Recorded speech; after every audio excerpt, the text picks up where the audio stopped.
Good morning, all. This will be sort of my last hurrah, I guess. I just wanted to wrap up the semester and tell you thank you all for working so hard. I also wanted to explain the short papers a bit. All right. I know there's a lot of frustration with the short papers and ambiguity, and I want to sort of explain why I built it that way. Because it is purposeful. I have been teaching for a very long time, about 14 or 15 years.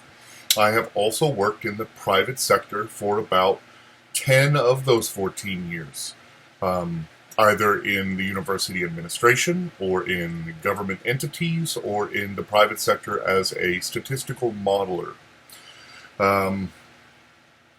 Writing is incredibly important. It is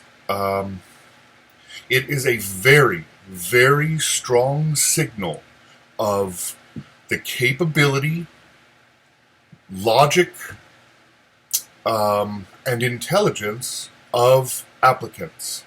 And most applicants who cannot write a simple sentence or a paragraph are summarily dismissed from the applicant pool. And this is one of the reasons why we work so hard on writing in my course. You must be a good writer to send a good signal to potential employers. The vast majority of you will never be an economist. The vast majority of you will be a business, an office manager, or, a research analyst, or, a CEO of a small company, or a board member, or, name something here. You're not going to be an economist, but you are going to have to know how to write, and write professionally. So, I have some advice. Excuse me, I should talk about ambiguity. I make the assignments purposely ambiguous because bosses make assignments ambiguous. In the real world, your boss does not have the time to sit down and hold your hand and tell you exactly what they want, in what size font, what type of blah, blah, blah, and what type of this they want. They want a clean paper, and they want you to show some initiative, which was the entire purpose of this project. And many of you just poo-pooed the entire thing, and you failed because of it. Citing a dictionary is not a citation. That is 5th grade citations. That's 5th grade research. We are beyond that. This is college. It is time to learn to write professionally. You do not use the words I, we, our, my.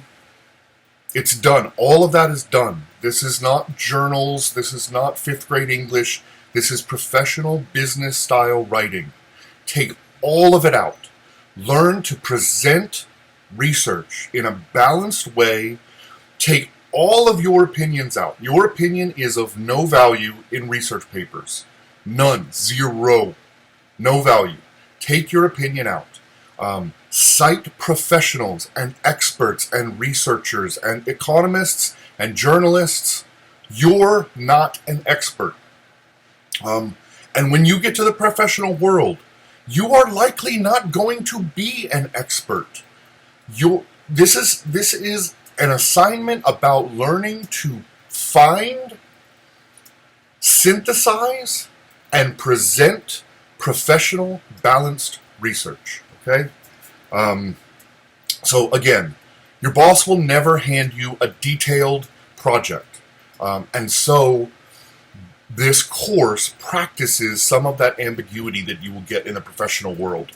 Your writing is absolutely important as first a signal to potential hirers, and second, sometimes it's easy to get a job if you can't write. It's not easy to keep a job because your bosses will find out almost instantaneously that you don't know what you're doing and you don't know how to write a proper sentence, and you won't be in that job for long.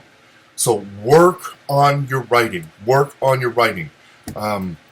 Finally, I don't like doing this.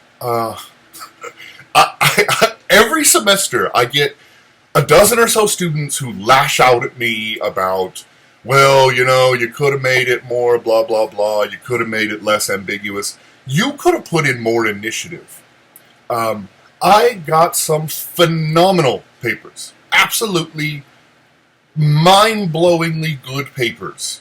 For many of you who got bad grades, that is your fault for not putting in the effort, okay? And then I also tried to send it back to you with notes on, here's how to fix it, send it back to me and I'll change your grade. If you didn't do that, that's your own fault. So, writing is important. I make it ambiguous on purpose. I don't like spending 100 hours or more noting and returning papers on how you can make it better and more professional, but it is vital to your future. I hate this. I don't do it for my own good. I do it for your good. So think about that side of it. No one in their right mind would spend 200 hours editing papers if it wasn't incredibly important, okay? So please take that advice. Work on your writing. And for any of you who are missing grades, I tried to put in zeros just to sort of scare you into reaching out to me so that I can get all of these grades in before finals are due. I believe it's Saturday. So if you have anything out there missing, please let me know. Also, please let me know if you want to skip the exam. I posted an announcement about there's basically a bonus / final exam. You can do sort of the bonus to try to raise your grade, or you can just skip the exam, okay? Depending on where you sit and how comfortable you are with your current grade. So anyway, it was a wonderful semester. I thought that I would at least explain why the assignments are so ambiguous. There is a method to the madness, okay?